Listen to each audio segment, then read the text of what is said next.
అందరికీ good afternoon. Dilip, Tarun, Sai Shankar. Very good afternoon అన్న అందరికీ ముగ్గురికి. మనము ప్రభుత్వ పాలనా శాస్త్రంలో భాగంగా ఈరోజు రివిజన్ చేస్తున్నాము. రివిజన్ అంటే ప్రభుత్వ పాలన అనగానేమి, తర్వాత దాని పరిధి గురించి నిన్న క్లాస్లో చెప్పుకోవడం జరిగింది. ఈరోజు ప్రభుత్వ పాలన మరియు రాజనీతి శాస్త్రంతో గల సంబంధం ఏంటి అని తెలుసుకోవాలి.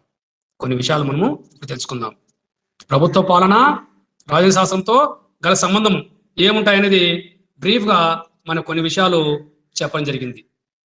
కాబట్టి relation between political science and public administration, తర్వాత పరిచయము, తర్వాత ఈ యొక్క ప్రభుత్వ పాలన రాజనీతి శాస్త్రంతో సంబంధం ఎలా ఉంది, తర్వాత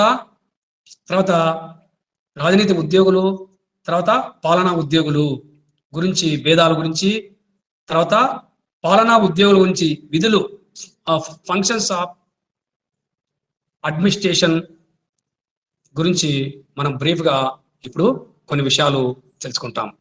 కాబట్టి ప్రభుత్వ పాలన రాజనీతి శాస్త్రంతో సంబంధాల గురించి మనము కొన్ని విషయాలు ఇప్పుడు తెలుసుకుంటున్నాం. కాబట్టి ప్రభుత్వ పాలనా శాస్త్రములకు రాజకీయాలతో అత్యంత సన్నిహిత సంబంధం ఉందని చెప్పవచ్చు. ప్రభుత్వ పాలనా శాస్త్రాన్ని ఒక స్వతంత్ర శాస్త్రంగా ఇంతకుముందే చేశారు. పూర్వకాలంలోనే మామూలుగా ప్రభుత్వ పాలన వేరు, తర్వాత రాజనీతి శాస్త్రం వేరు అని చెప్పి ఇంతకుముందే ప్రాచీన కాలంలోనే చాలామంది రాజనీతి సిద్ధాంతవేత్తలు, ప్రభుత్వ పాలన సిద్ధాంతవేత్తలు చాలా చెప్పడం జరిగింది. అంటే వారి దృష్టిలో ఏమి, విధానాలను రూపొందించడంలో రాజకీయాలకు సంబంధం ఉంటుంది. కాబట్టి ఏమి చేయాలా ఏమి చేయకూడదు అనేది నిర్ణయించడానికి సాధ్యమైనంత వరకు సవ్యంగా సమర్థవంతంగా నెరవేర్చడమే ప్రభుత్వ పాలన పని అని చెప్పవచ్చు. కాబట్టి వీటి కార్యక్రమాలు వేరుగా ఉంటాయి. ఆనాటి వుడ్రో విల్సన్ 1887లో అమెరికా అధ్యక్షుడు వుడ్రో విల్సన్, ఆయన ఒక ప్రొఫెసర్గా ఉన్నాడు. అప్పుడే ఆయన ఈ పాలనా అధ్యయనం గురించి అనేక పరిశోధన చేశాడు. స్టడీ ఆఫ్ అడ్మినిస్ట్రేషన్ అనే ఒక పరిశోధన వ్యాసం చేశాడు. అందులో పాలన అనేది రాజకీయ పరిధికి బయట ఉంటుంది అని స్పష్టంగా చెప్పాడు. కాబట్టి పాలనా సమస్యలు రాజకీయ పరంగా నిర్ణయించిన పాలనా విషయాలలో రాజకీయ ప్రమేయం ఉండరాదని చెప్పి ఆయన మనకు స్పష్టంగా చెప్పబడింది. కాబట్టి వుడ్రో విల్సన్ ఆయన ఒక ప్రొఫెసర్. కాబట్టి ది స్టడీ ఆఫ్ అడ్మినిస్ట్రేషన్ లో ఆయన స్పష్టంగా చెప్పడం జరిగింది. కాబట్టి రాజకీయాలు అనేవి రాజ్య కార్యకలాపాలకు సంబంధించినవి, పాలన అనేది వ్యక్తికి సంబంధించిన విషయము అని బ్లెండ్సీలు కూడా చెప్పడం జరిగింది. కాబట్టి రాజకీయాలు అనేటివి రాజనీతికి సంబంధించింది, పాలన సాంకేతిక ఉద్యోగికి సంబంధించింది చెప్పి చెప్పడం జరిగింది. కాబట్టి రాజకీయాలు అధికారానికి సంబంధించినవి. అధికారం ఎట్లా పొందాలి, ఎట్లా అధికారము స్థిరంగా పరుచుకోవాలి, ప్రత్యర్థులు దాన్ని తిప్పికొట్టాలి, ఇవన్నీ విషయాలు రాజనీతికి సంబంధించి ఉంటే పరిపాలన గల అధికారాలను బట్టి అవి వస్తువుల ఉత్పత్తి, తర్వాత ఈ ప్రజలకు సేవ, తమ అధికారాన్ని ఉపయోగించుకునేది పాలకునికి కర్తవ్యం అని చెప్పవచ్చు. కాబట్టి ఈ విధంగా వేరువేరుగా ఉంటాయి. రాజకీయాలు వేరే, ఈ యొక్క పాలన వేరువేరుగా ఉంటాయని చెప్పి చెప్పడం జరిగింది. కాబట్టి ఒక ఉన్నత స్థాయిలో ఈ విధానాలు రూపొందించేది మంత్రి విధానాలు రూపొందిస్తాడు. కాబట్టి పరిపాలన అమలును పర్యవేక్షించడము, విధానాలు మళ్ళీ రూపొందించడంలో ఉద్యోగికి కొన్ని సలహాలు, సూచనలు ఇవ్వడం, ఈ యొక్క అమలును చేయడం, ఇవన్నీ కూడా ఉంటాయని చెప్పి చెప్పవచ్చు. కాబట్టి నేటి ప్రజాస్వామ్య ప్రభుత్వంలో సక్రమంగా పరిపాలన సాగాలంటే ముఖ్యంగా రెండు మంచి సంబంధాలు ఉన్నాయి. ప్రభుత్వ పాలన మరియు ఈ యొక్క రాజనీతి పాలనకు మధ్య దగ్గర సంబంధం అని చెప్పి కొంతమంది చెప్పడం జరిగింది. కాబట్టి ఇటీవల కాలంలో పాలిటిక్స్ అడ్మినిస్ట్రేషన్ డిక్టోటమీ అని అనడం జరిగింది. అంటే పాలన రాజకీయ ద్విభాగత్వ అనే దీన్ని రాజనీతి శాస్త్ర ప్రజాస్వామిక సిద్ధాంతవేత్తలు తీవ్రంగా వ్యతిరేకించారు. ఎందుకంటే పరిపాలన పని చేయవలసిన ప్రభుత్వ రూపము, రాజకీయ విలువలతో ప్రమేయము లేదనేదంట వరకు పరిపాలన అనేది non political view of administration వెళ్ళింది, రాజకీయేతర దృక్పథం వెళ్ళింది, రాజకీయేతర పద్ధతికి వెళ్ళింది. కాబట్టి ఇది పొరపాటు. కారణం ఏమంటే ఒక దేశంలో ఉన్న రాజకీయ పద్ధతి ఆ దేశ పరిపాలన వ్యవస్థతో సంబంధం లేకుండా బాహ్యమైనది కాదు. కాబట్టి దాని పరిధిలో ఉంది ఇది అని మనం చెప్పవచ్చు. కాబట్టి ఈ విధంగా మనకు పాలన అనేది రాజకీయ దృక్పథము, రాజకీయ వ్యతిరేక దృక్పథంగా అభివృద్ధి చెంది ప్రాతినిధ్య పార్టీ పద్ధతిలో ప్రభుత్వ పద్ధతితో ఉంటుంది. కావున దాన్ని వదిలించుకోవటము, అట్లాంటి యొక్క విధానము పద్ధతి యొక్క అడ్మినిస్ట్రేటర్ ఉండటము ప్రజాస్వామ్యానికి ప్రమాదకరం అని చెప్పింది. కాబట్టి ప్రజాస్వామ్యం ప్రమాదకరం అని మనం స్పష్టంగా చెప్పవచ్చు. ఎందుకంటే ఉద్యోగస్వామ్య నియంతృత్వానికి దారి చేయవచ్చు. ఈ విధంగా మనకు పాలన రాజకీయ ద్విభాగత్వ అనే దీనిచే రాజనీతి శాస్త్రము, తర్వాత మనకు ప్రజాస్వామిక సిద్ధాంతవేత్తలు దీన్ని తీవ్రంగా విమర్శించారు. కాబట్టి రాజకీయాలు పరిపాలన సంబంధ పరిశ్రమలో తీవ్రవాదం ఉండరాదని చెప్పి విమర్శలు వచ్చాయి. కాబట్టి పరిపాలనపై 100% రాజకీయ పత్రం ఉండాలనే పద్ధతి ఉండకూడదు. పరిపాలనపై రాజకీయ పత్రం ఉండరాదు. కాబట్టి రెండింటి మధ్య సమతౌల్యం ఉండాలి. పాలనా ఉద్యోగుల మధ్య ఈ యొక్క రాజనీతి మధ్య సమతౌల్యం ఉండాలి. తర్వాత ఇద్దరి మధ్య సమతౌల్యం ఉండాలి. తర్వాత సమన్వయం ఉండాలి.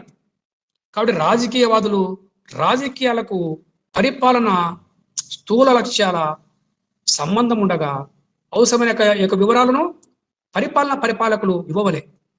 కాబట్టి విధాన రూపకల్పనలో కొన్ని సలహాలు ఇవ్వవలే. కాబట్టి ఈ యొక్క విధాన రూపకల్పనలో కొన్ని సలహాలు ఇవ్వాలి. విమర్శలు చేయడం ద్వారా పరిపాలకులు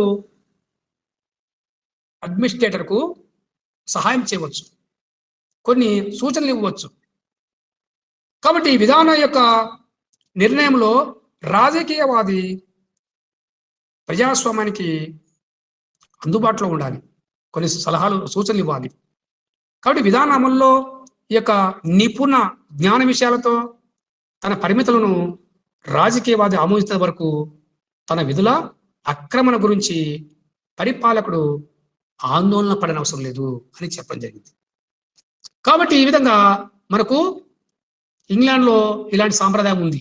ఏ పార్టీ అధికారంలో ఉన్నా, ఎవరు మంత్రి అయినా నేను చెప్పిన విధానాన్ని అమలు చేయడము ఇక్కడ ఈ యొక్క పరిపాలన యొక్క వంతు, పాలన యొక్క వంతని చెప్పడం జరిగింది. కాబట్టి ఈ విధంగా మనకు రాజకీయ ఉద్యోగులు పాలనా ఉద్యోగుల మధ్య సమన్వయం ఉండాలి. తర్వాత వారి మధ్య సమతౌల్యత ఉండాలని చెప్పి మనకు చెప్పడం జరిగింది. కాబట్టి ఇప్పుడు మనము రాజకీయ ఉద్యోగులు పాలనా ఉద్యోగుల మధ్య కొన్ని ఏ రకమైన భేదాలు ఉన్నాయని మనం తెలుసుకుంటాం. అవేది ఫిఫ్నర్ అనే ప్రభుత్వ పాలన సిద్ధాంతవేత్త, ఆయన ఫిఫ్నర్ రాజకీయ ఉద్యోగుల గురించి తర్వాత పాలనా ఉద్యోగుల గురించి కొన్ని భేదాలు చెప్పాడు. అవి ఏమిటి అనేది మనము ఇప్పుడు పరిశీలిస్తాం.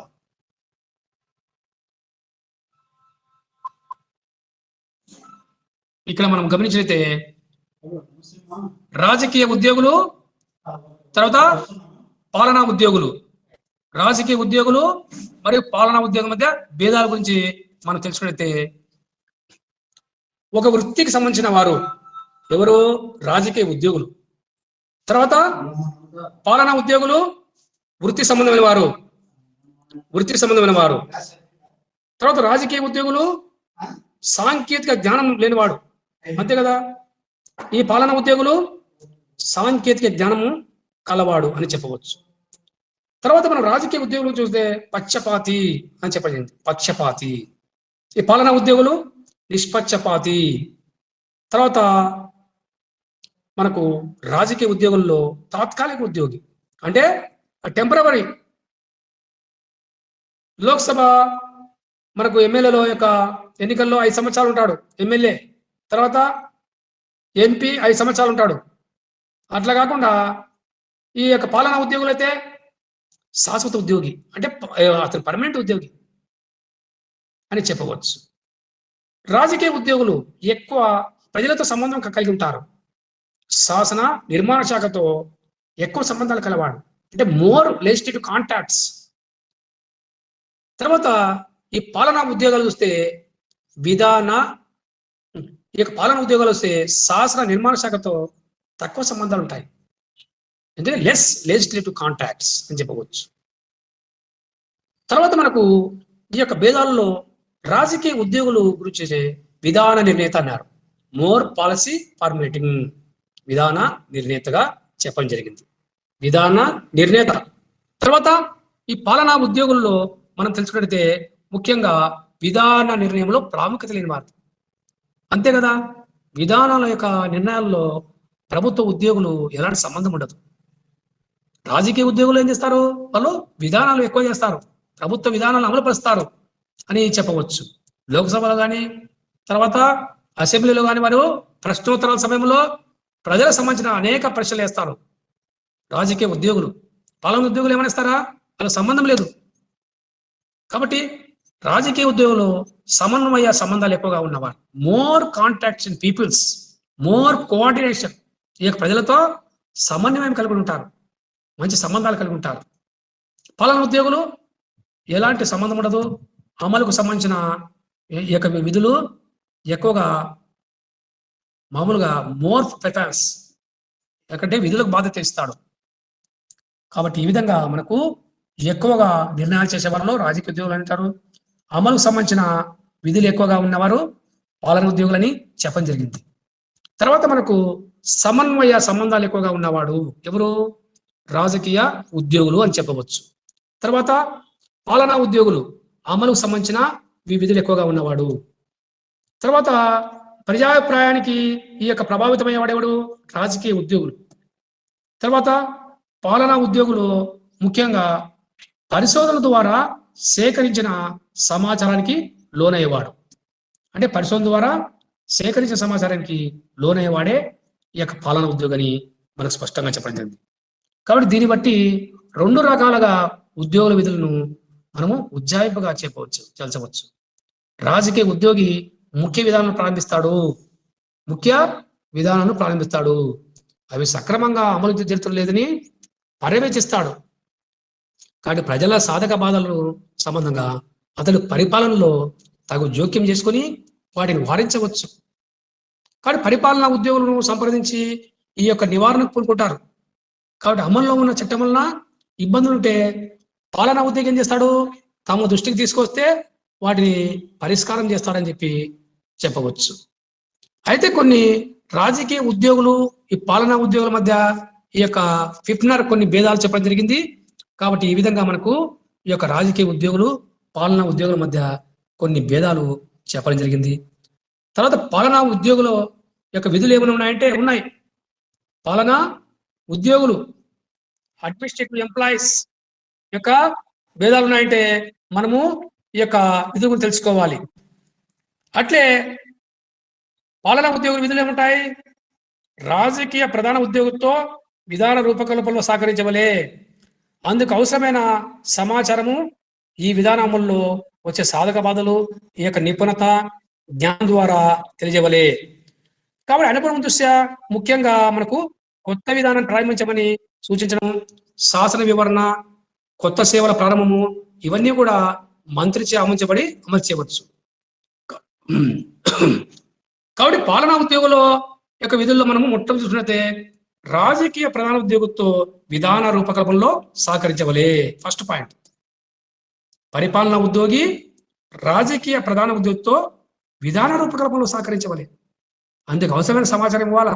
ఈ విధాన అమల్లో వచ్చే సాధక బాధలన్నీ కూడా నిపుణత జ్ఞానం ద్వారా వారికి మనము సమాచారం ఇవ్వాలి, అంటే తెలియజేయాలి అని మనము చెప్పవచ్చు.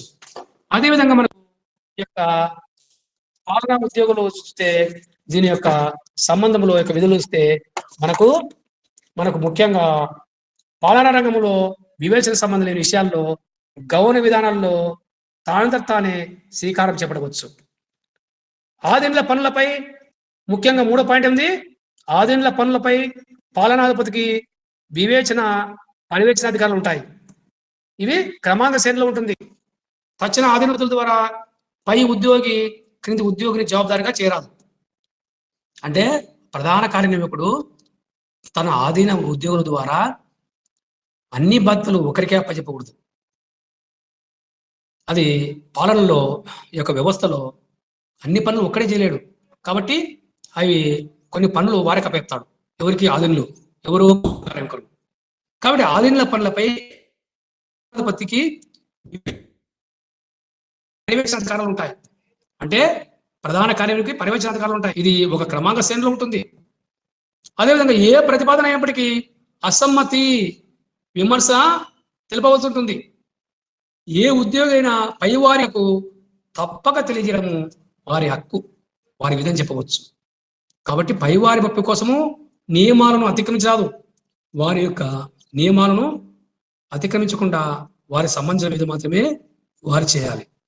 కాబట్టి ఆచరణ రీత్యా రాజకీయ ఉద్యోగి, పాలనా ఉద్యోగి కార్యకలాపాలు వేరైనా వారి కార్యకలాపాలు పరస్పర సంబంధం కలవని, అతివ్యాప్తి స్వభావం కలవని అంగీకరించవలను. మనము ఒక సాంఘిక శాస్త్రం అనే వృత్యంలోని 2 శాఖలు రాజకీయాల, ప్రభుత్వ పాలన సాధారణంగా రాజనీతి శాస్త్రంలో ఒక ప్రత్యేక శాఖే ప్రభుత్వ పాలన శాస్త్రం అంటారు. కావున నేడు ప్రభుత్వ పాలన ప్రత్యేక శాస్త్రమే. రాజ్యనీతి శాస్త్రము ప్రధానంగా రాజ్యానికి సంబంధించింది, రాజ్య సిద్ధాంతానికి సంబంధించిందని చెప్పవచ్చు. కాబట్టి రాజ్యం యొక్క అవతరణ, అభివృద్ధి, అన్ని కార్యకలాపాలు కూడా మొదలైనవి రాజ్యశాస్త్రం వివరిస్తుంది. కాబట్టి ప్రభుత్వాల ప్రత్యేక శాస్త్రమే. ప్రభుత్వ విధానం ఏం చేస్తుంది? అమలు పద్ధతులను చర్చిస్తుంది. ఏ విధంగా అమలు చేయాలి, ఏ విధంగా అమలు చేస్తే డెవలప్మెంట్ వస్తుంది, అభివృద్ధి వస్తుంది, ఇవన్నీ చెప్పవచ్చు. కాబట్టి ప్రభుత్వ నిర్ణయాలను పటిష్ట సాధనాల ద్వారా అమలు చేయడాన్ని వివరంగా అధ్యయనం చేస్తుంది. కాబట్టి ప్రభుత్వ చర్యలను ప్రభుత్వ పాలనా శాస్త్రంగా వర్ణించారు. Public administration has been described as government in action. కాబట్టి ప్రభుత్వ పాలనా శాస్త్రం వెనుక ఒక బ్యాక్గ్రౌండ్గా రాజశాస్త్రము, సిద్ధాంతము, వ్యవస్థ ఉంటాయని మనం గమనించాలి. అంతే కదా, ప్రభుత్వ పాలనా శాస్త్రం వెనుక రాజశాస్త్ర సిద్ధాంతం ఉంటున్నాయి, ఒక వ్యవస్థ కూడా ఉంటుంది. దాని ముందర మాత్రం శాఖల వ్యవస్థీకరణ, సమస్యలు, ఇతర పాలన యొక్క ఏజెన్సీలు, వాటి ఉద్యోగులు, పని ప్రక్రియ, రాజకీయ, న్యాయశాఖ నియంత్రణ మొదలైన ఉంటాయని చెప్పి మనం స్పష్టంగా చెప్పవచ్చు. ఈ విధంగా మనకు ఈ యొక్క విషయంలో మనము గమనించినట్లయితే ముఖ్యంగా కాబట్టి ప్రభుత్వ పాలన రాజకీయ శాస్త్రంతో సంబంధం ఏ విధంగా ఉన్నది అనేది మనము ఈరోజు బ్రీఫ్గా తెలుసుకున్నాం. రాజకీయ ఉద్యోగులు, పాలనా ఉద్యోగుల మధ్య ఏ విధమైన భేదాలు ఉంటాయి, తర్వాత పాలనా ఉద్యోగుల యొక్క విధుల గురించి మనం ఈరోజు స్పష్టంగా తెలుసుకున్నాం. కాబట్టి ప్రభుత్వ పాలన ప్రత్యేక శాస్త్రమే. రాజనీతి శాస్త్రము రాజ్య సిద్ధాంతానికి, రాజ్యావతరణకు వివరిస్తుంది. ప్రభుత్వ పాలన దీన్ని చర్చిస్తుందని చెప్పి మనము స్పష్టంగా చెప్పవచ్చు. ఈ విధంగా మనము ఈరోజు ప్రభుత్వ పాలన మరియు ఈ ప్రభుత్వ పాలనకు రాజనీతి శాస్త్రానికి మధ్య సంబంధం ఎలా ఉంది, the relation of public administration and political science కి మనం ఈరోజు బ్రీఫ్గా ఈ యొక్క విషయాలు తెలుసుకోవడం జరిగింది.